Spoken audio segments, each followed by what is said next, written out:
almost 8,000 career-hardened criminals. And amazing statistic, 2% of the people cause 91% of the crime. And we can handle that really easily. So they've done, I just want to thank our great National Guard and the Metropolitan Police and others that worked with us. But the job in Washington, everyone's talking about. I can also say, if you look at Memphis, Tennessee, where crime was rampant, and it's down now 71%, and it'll go down still further. And Louisiana, New Orleans, the governor called, he said, we need help. And we gave him help, and the crime is down 72%. And they just finished Mardi Gras, and they said it was the safest Mardi Gras on record. So we have a modernization of Dulles that's sorely needed. Last year's J.D. Power ranked Dulles 23 out of 27. That's a very bad ranking. Large airports nationwide, so it ranks at the bottom of the list, just about the bottom of the list. After an extensive review of more than 30 proposals with the top architects anywhere in the world, and I was involved with Sean and with a lot of other people, actually, but Scott was very much involved, I can tell you. But we are announcing plans to add more than 5 million square feet of new or renovated space. We'll replace the current C and D concourses, which are basic disasters, all the while preserving the iconic original terminal. That is one of the great architects of the world did the original terminal, and it was very, very important that it be left. That's one of the reasons. It was both an asset and a liability. The liability is that nobody wanted to build anything near it, and people had to walk crazy distances, and it's no good, not acceptable. So we've addressed it all, and we have a plan that's going to be phenomenal. But we're going to replace the C&D concourses and preserve the iconic original terminal that first made the airport an architectural landmark. So it's going to be something you can sort of see a little example of it right here. That's your front. On the other side of the street, we're building a massive 9-story, 8-story, 10-story. We're not sure yet, but we're building a garage, a parking garage that will be right next to the terminal. You'll walk right across the street, and you'll have a glass bridge, a number of glass bridges that will go right into the terminal. Right now, you have to walk so far. You have to walk blocks and blocks to get to the terminal. And we have an empty site right directly across the street that nobody wanted to tinker with, which was crazy. So we're going to have a magnificent garage. What would you say, Sean? How many cars? 32,000 parking spaces. 32,000. It'll be actually the largest garage in the world. 32,000 is big. Mostly above ground. We don't like down. People don't like going down underneath. Mostly above ground. It'll be beautiful. But a central walking tunnel and a new air train connections will provide travelers with easy options. Really, it's an impossible airport. You get off a bus, you go into a train, you get from a train, you get onto another bus. It's a worse airport. This plan also includes expanded options for parking, modern check-in areas, more efficient security screenings, hotels, et cetera, et cetera. We have a beautiful hotel right on the property, but further away so that we can give the good location, frankly, the best location, to parking. So people literally will be able to park their car and walk 15 yards and they'll be in the terminal. In addition, many of the new restaurants and shops will be added, including plans for one of the largest United Polaris lounges anywhere in the world, and it'll be a beautiful level of luxury. This transformation is another step in our ongoing efforts to make Washington, D.C. safe and beautiful again. The safety aspects, both in terms of the airlines and in terms of crime, are unparalleled for what we're doing. For years, the United States has watched other major cities around the globe welcome travelers with grand and modern airports, yet the last major airport built in the United States was Denver in 1995, and it hasn't gotten very great reviews. That's more than 30 years ago. So we're doing something with Dulles that's going to make it, I think, the top, maybe the top anywhere in the world. And by the way, Palm Beach is going to be one of the top too. Palm Beach is going to be incredible what the plans are. The people, Joe, and all the people working in Palm Beach that have done such an incredible job. That's going to be an unbelievable airport very shortly. So it's time to ensure that the United States has the greatest airports anywhere in the world, and we're starting right here with the capital city. And you can see just before Sean goes up, if you take a look, this is only showing the terminal in one rung, but you have numerous of them. You have here, here, here. And you have a spine coming, here's your main entrance.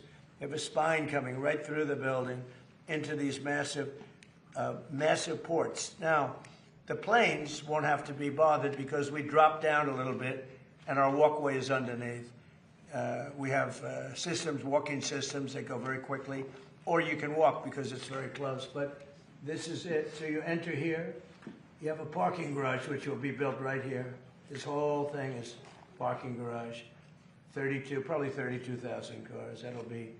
That'll be a world record, and very convenient. And then you'll have glass tunnels that go into the airport right from here. So you'll be one story above. This road stays, beautified and stays.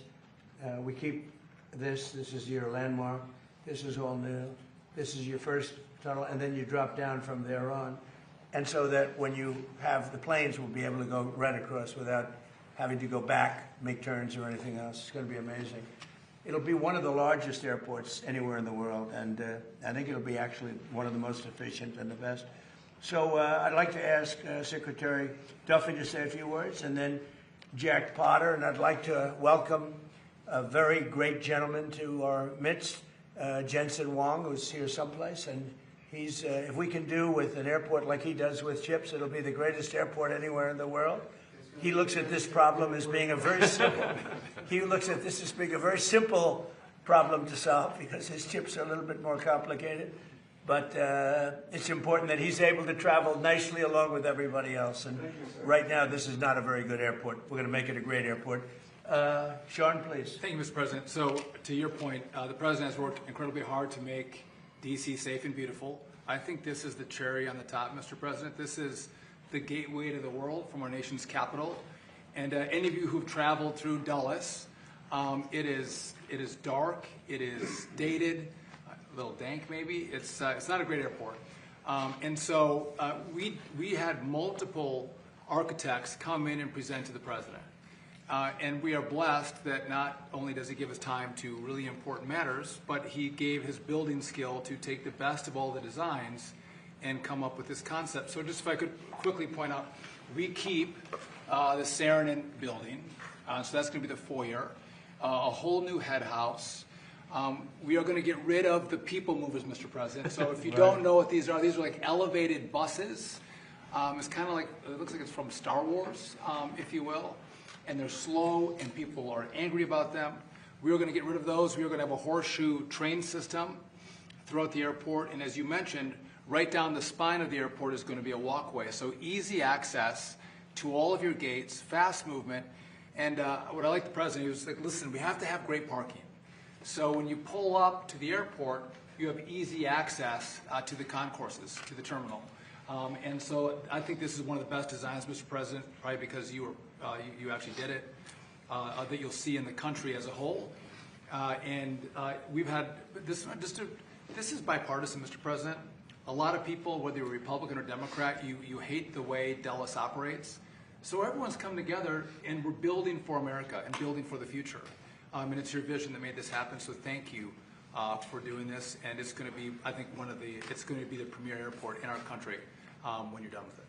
Well, thus far, what John said about bipartisan really is bipartisan. And I don't know if that's because it's the right thing to do, which it is, but it's also that whether you're a Republican or Democrat, you don't want to go and be subjected to this airport, because this airport is it's a terrible place to be, and it's going to be, I believe it's going to go, it'll be rated, within a few years, it'll be rated the best airport in the country. So it's going to be so efficient. Right now, it's totally inefficient. Between the trams and the Star Wars thing that they call it the Star Wars, and elevated buses, and nobody knows what's going on. It's a real mess. And as you know, United is subjected to it. It doesn't help United very much. He's been very much involved with what we've done, and other airlines too. And I have to say that we've had over 30 architects and 30 different designs, and we did a little cherry picking, and we spoke to a lot of people about it, and we've come up with a plan that's efficient and really beautiful, and I think it's going to give you one of the most beautiful, keeping the Saarinen. So Saarinen was one of the great architects of the world, and when he built this 30 years ago, I guess, or about that, this was considered one of the eighth wonder of the world.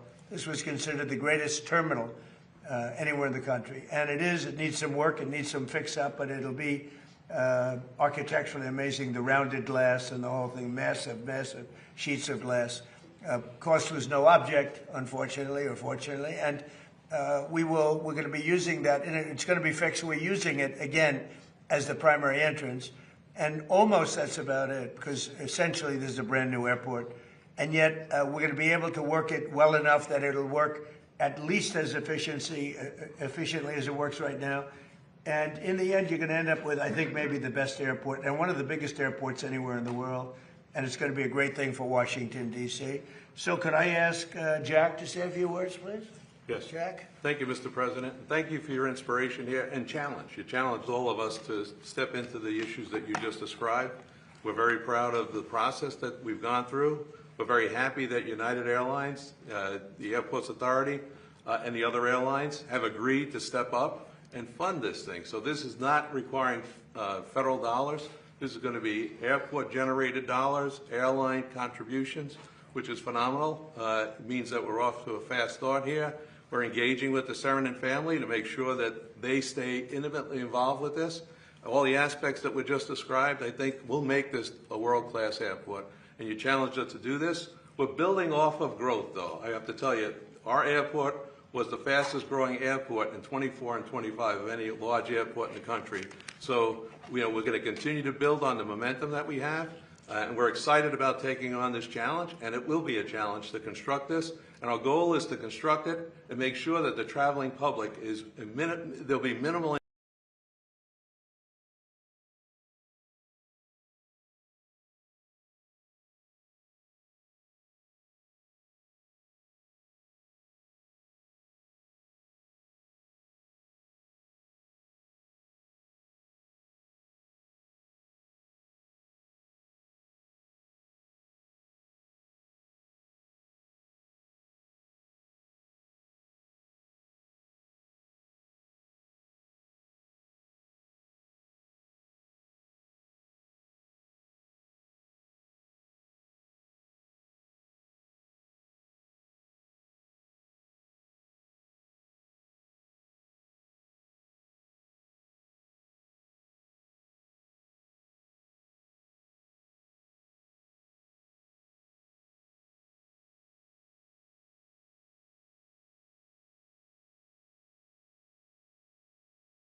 ever made in a country, of any country. It was China about 13, 14 years ago. We have far greater, 19 point, even Jensen would say that's a lot. 19, and Jensen's spending a tremendous amount of money by hundreds of billions of dollars. He happens to be in the room. He's spending more than United, actually. Well, he's spending 10 billion, but Jensen's spending hundreds of billions, right? I don't know. That's not a bad business. But no, we have 19.2 trillion. It's the biggest number ever spent in any country by far, and that's over a period of 1 year. As an example, as you know, the Biden administration for 4 years did much less than 1 trillion. We're doing 19.2 trillion in 1 year. So we have things that are happening in our country, the likes of which nobody's ever seen. Plants and factories are moving in. Toyota just announced they're building one of the largest car plants anywhere in the world, and truck plants anywhere in the world. We are building more automobile plants now than at any time in the history of our country. Mr. Yes. President, in particular, this is just one of several projects that you have underway Yeah. in the DMV. Why would you say that you're so focused on transforming the Washington region right now? Well, this is an important one. You know, this is travel. So in terms of the importance, I think the Arc is going to be incredible. I think the protected ballroom and military center that we're building at the White House is going to be unbelievable. It's very important. But, you know, this is the airport. This is sort of the lifeblood of a city or a capital, certainly a capital. And this will go from one of the worst, just like Washington. Washington was one of the worst places in this country, and now it's one of the best. You couldn't get into a restaurant because all the restaurants were closing or closed. They were afraid to have it open. Now you can't, if you're a restaurateur, you can't even find space to have a restaurant. The restaurants are booming. So, you know, it's a great thrill. And by the way, if you look, Washington is clean, it's safe. People walk to work. Every day a young man or a young woman comes up and says, "Thank you, sir." I know exactly what he's talking about. They couldn't wait. They were afraid to walk to work. Now they literally walk to the White House. Washington is now a beautiful and clean. We got rid of the graffiti. 78 monuments and different things have been cleaned. They were strewn with graffiti. We had 28 fountains that not one of them worked. For years, for decades, they haven't worked. They're all up in service, and nobody's seen anything like it. We have it clean. We're changing all the grass in all the parks. That's going to be changed very shortly. The parks are, because the grass is very, you know, grass is like human beings. Grass is a life also. And we're changing, we're raking, cleaning, and changing all of the parks. We don't have people, we don't have the tents anymore. We don't have all the barbed wire up. We don't have the wire up. Washington's become a beautiful city. It's become a hot city. But, you know, even more importantly, the United States right now is the hottest country anywhere in the world. Mr. President, just a point of clarity on the airport. No federal funding will be required. What did you mean when you said Congress may? Sean, you want to talk about So it's going to be bonded for $22.5 billion. United is going to partake in part of the payment, but the airlines who participate in the project are going to pay for it. If I can just make one point of clarification. Yeah, please. We have some permitting we have to do, but we think in the spring, this is both Concourse A. We think we can start construction in the spring of next year. So we're trying to move at the speed of President Trump. It's never fast enough, but we're going as quickly as possible so we can give a deliverable to the American people. And the other thing Sean's doing, which I think is so important, maybe more important, I don't think it can be more important than this, but he's working on air traffic control. We have an obsolete system. It's 50 years old. You saw the helicopter crash a year ago into a plane. That was a disaster. And things like that would never happen. Bells would have gone off in 4 or 5 minutes before it happened. You would have heard the bells and whistles would have gone off. And a thing like that couldn't have happened if you had proper air control. So what's happened is we're working very hard on getting the finest in the country now, in the world. We've examined the systems of almost every good country in terms of air traffic control all over the world. And we have the best people working on it in the world. And it'll make, I mean, so often you'll see somebody even bunking into each other at an airport. But where planes come too close, where planes, in the case of the helicopter the helicopter hits the plane, we are working on air traffic control to redo the entire system, including the new towers, because the towers are obsolete. You know, you don't think of it. You see a tower and it looks fine. You go into those towers, they're literally falling down. So we're talking about new towers and all new air traffic control, which will give us the safest anywhere in the world. Mr. President, Why do you think Dr. Fauci invoked the Fifth Amendment so many times today when he has the pardon? And what was stopping him from just giving an honest testimony this morning? Well, look, I've never been a big fan of Fauci. Why he did that was very simple. His lawyer told him to. You know, I don't know if he would have been better off not doing it. There were a lot of questions that I guess he could have answered, and some maybe he didn't feel comfortable in answering, but his lawyer told him to do that. Mr. President, Prime Minister Andy Burnham hasn't mentioned publicly migration at all since he's gone into number 10. Did you discuss it with him? I did, briefly. He's going to have to mention it because it's killing your country. Mr. President, Killing you. He won't talk to GB News. He's killing your country. He won't talk to us. And not him. I mean, we'll have to see. I know Starmer did very little about it. And they're coming from all over the world. They're coming from Africa. They're coming from South America. They're coming from different parts of Asia. And they're invading Europe. I mean, they're invading Europe. It's an invasion. And the UK is a prime suspect. Mr. President, on Todd Blanche, Senator John Cornyn of Texas has been hesitant to back the confirmation. Seems to be some sort of deal that he's talking about. What is your reaction to his hesitancy? Well, all I can say is Todd Blanche is outstanding. And I thought it was pretty routine because he's so good. You just wouldn't find a better person. So I don't know, maybe John Cornyn's upset with me because I didn't endorse him. I don't know what it is, but I haven't heard that there's a problem. I heard he's going through quite nicely. And do you think Senate Majority Leader John Thune, after the comments you heard regarding Save America and some other stuff, do you think he's still the man for the job? Well, we're going to find out, and I'll let you know. Mr. President, It was a beautiful service yesterday for Senator Right. Graham, beautiful eulogy that you delivered. As far as Senator Darlene Graham is concerned, based upon your conversations, is she going to focus primarily on foreign affairs like her brother, or will she focus more on domestic issues? I think domestic, really. I've spoken to her a lot, and she's much more focused on domestic, including costs and pricing. And I think she'll be outstanding. President Jay Clayton, he was just confirmed by the Senate. Yeah, he's great. Would you like to see him continue with Bill Pulte's work at exposing election Oh yeah, interference sure. in I'm sure he will. 2020? Bill did a great job, and Jay has just been confirmed.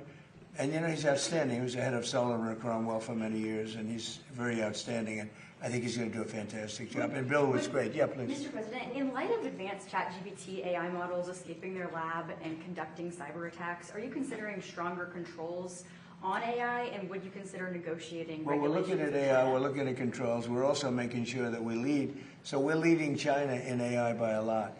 China has virtually no controls. It's freewheeling a little bit. So we have to be careful in both ways. We don't want to restrict them, where all of a sudden we come in second to China.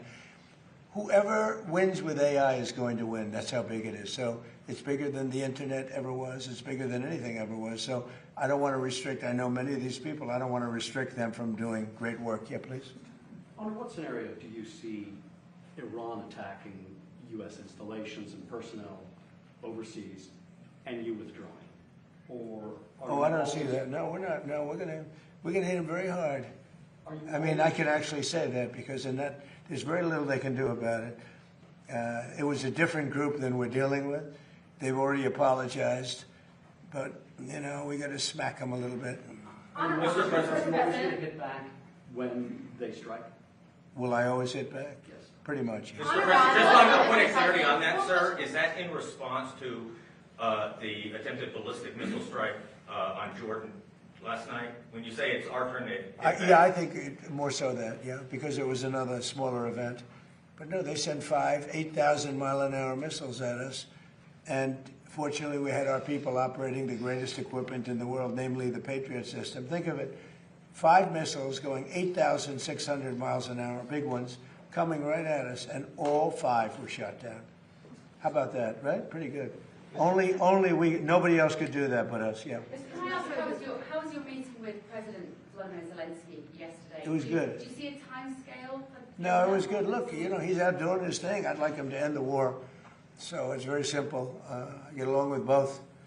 I get along with President Putin. I get along with President Zelensky. Like I told him, I want to end the war, get the war ended. Thousands of people, 25,000 people died last month. That's standard. And it's not acceptable. So I said, just end the war. Mr. President, on the war, do you want the House to come back before August 31st to act on the Russia and Iran sanctions bill after it Well, if passes it's out? necessary. I mean, it shouldn't be necessary, to be honest. But if it's necessary, I'd like to, are you talking about the Lindsey Graham? Yeah. So I'd like them to add Iran as tariffs, not just as sanctions. I think it's important. That's what Lindsey wanted, because I heard that they have tariffs on Russia, but not on those 5 countries with having to do with Iran. I'd like to see tariffs on Iran. It would make it much stronger. So perhaps you're very good at this. You can maybe tell them. I think they should put in for Russia, but I think they should put in for Iran. And that's really what Lindsey wanted. Yep. And on Iran, one more, sir, sorry. And good job at the dinner the other night. Thank you. Did a great job. Thank you, appreciate that. President Xi told you that China would not give or sell Iran any weapons. And there's a new report that Iran's about to get 400 rocket launchers from China going through Pakistan to Iran. Well, that would be surprising. I mean, things like that happen, but that would be surprising. He told me very strongly he wouldn't partake, and he knows I'd be quite disappointed. Yeah, please. Mr. President, And he's coming here, I think, on September 24th.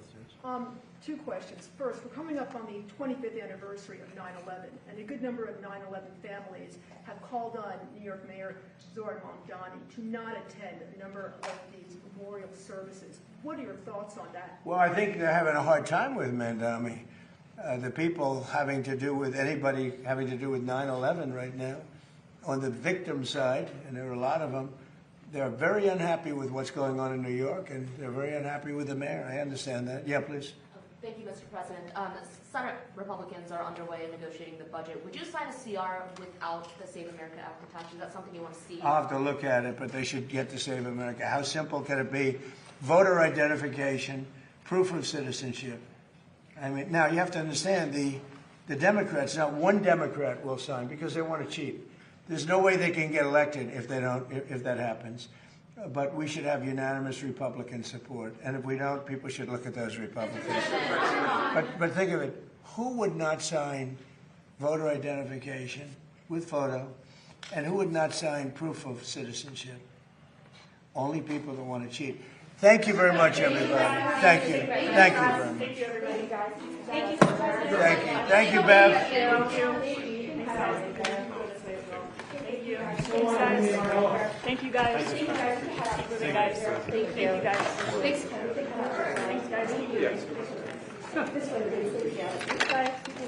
Thank you. Thanks, guys. Thanks, guys.